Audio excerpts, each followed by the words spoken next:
miscellaneous amendment bill. I thank you, Madam Speaker. Honorable Mili, are you on this one? You have the floor.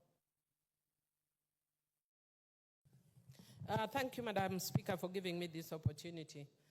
Madam Speaker, I'll be very brief. Madam Speaker, I know several members have spoken to the issue of amendment of the National Youth Authority Act. And Madam Speaker, I just wish to disagree with the members. I remember Honorable Sakaja is the one who brought the bill, and the reason that he brought it then was because of a concern over the issue of youth unemployment. And we do agree and acknowledge that there are very many people who are not in the youth age bracket that are not employed. As a matter of fact, we know very many people who have qualified as teachers and have retired without even being employed as teachers with TSC numbers.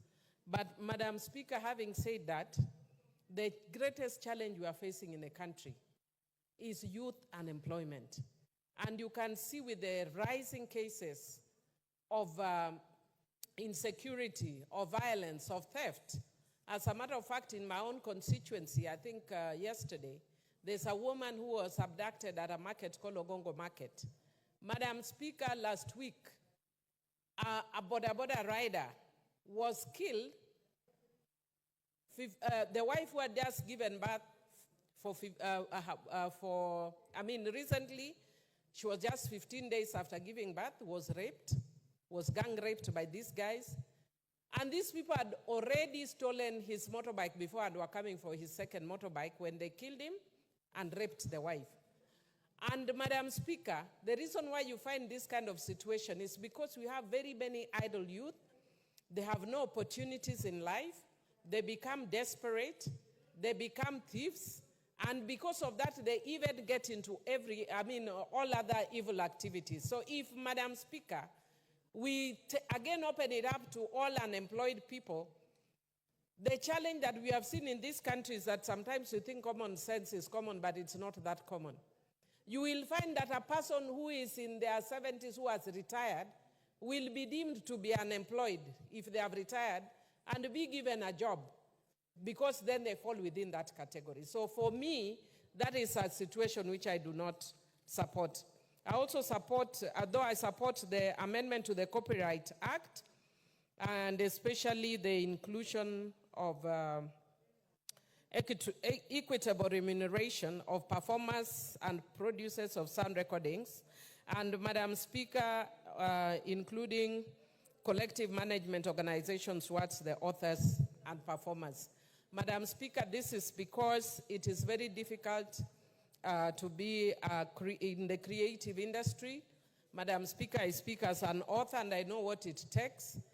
And because you are in the creative industry, and especially because we are also competing a lot with the .com, some of us sit for hours and years to actually produce a book. But you know, this young generation, they just sit for a minute, imitate what Honorable Millie Odhiambo is doing, get 1 million followers and get money. As we are not lucky enough to do that, but we have to do, more strenuous work around this. So I do support that. Madam Speaker, I support the proposed amendment to the Fisheries Management and Development Act, but want to encourage the majority leader that other than this miscellaneous amendment, please bring a more comprehensive amendment to the Fisheries Management Act, because we are facing several, thank you, he has alerted me that there is a bill and I will actually look at it, because we are facing very, very serious challenges in the fishing industry. There is always clashes with the fisher folk. More recently, people from Homa Bay Town constituency came and killed people in my own constituency because they are fighting over different fishing methods and different space. Unlike the land where people have title deeds, there are no title deeds in the lake. And we have different kinds of fishing that requires people to fish different times. This was never foreseen in the past because we have always thought that the waters are infinite. But we have discovered that it's now limited as the populations grow, as people move to fish in my area.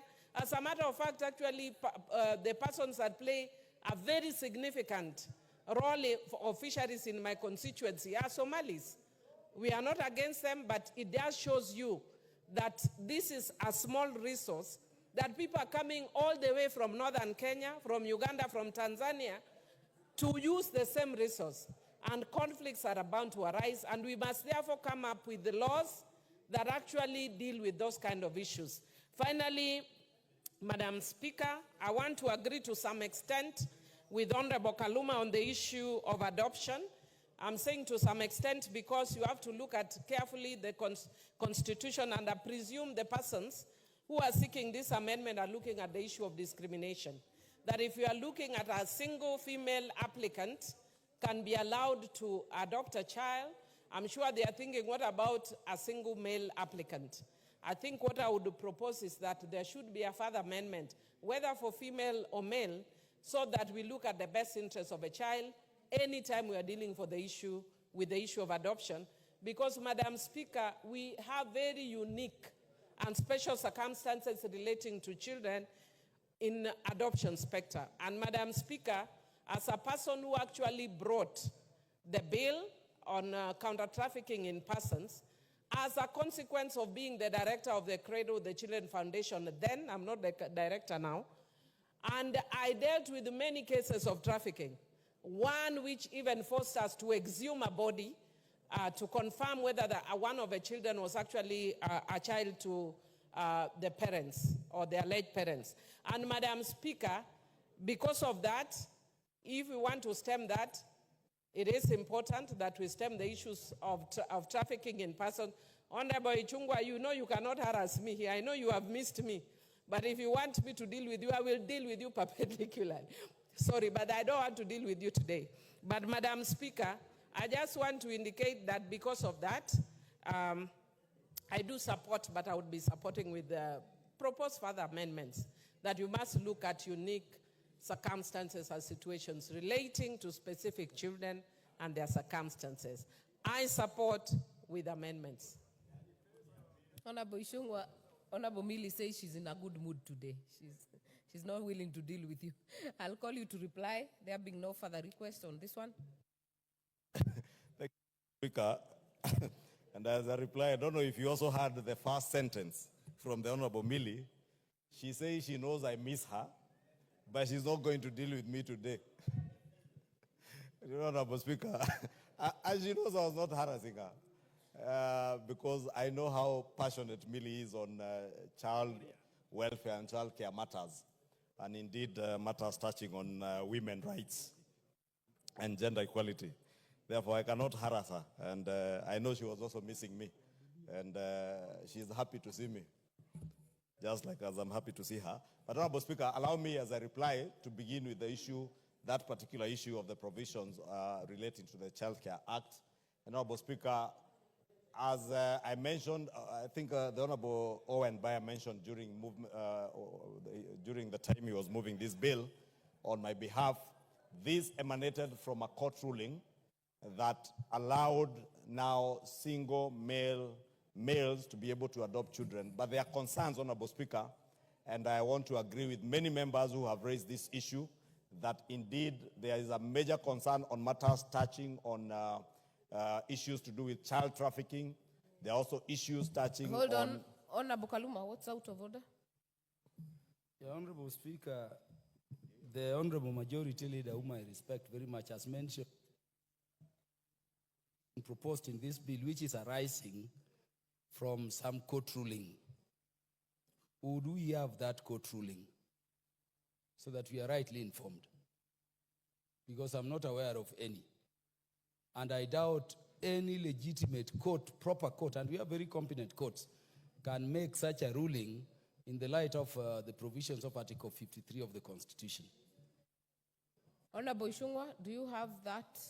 Do you have the court ruling? Yes, Honorable Speaker, and if the Honorable Kaluma was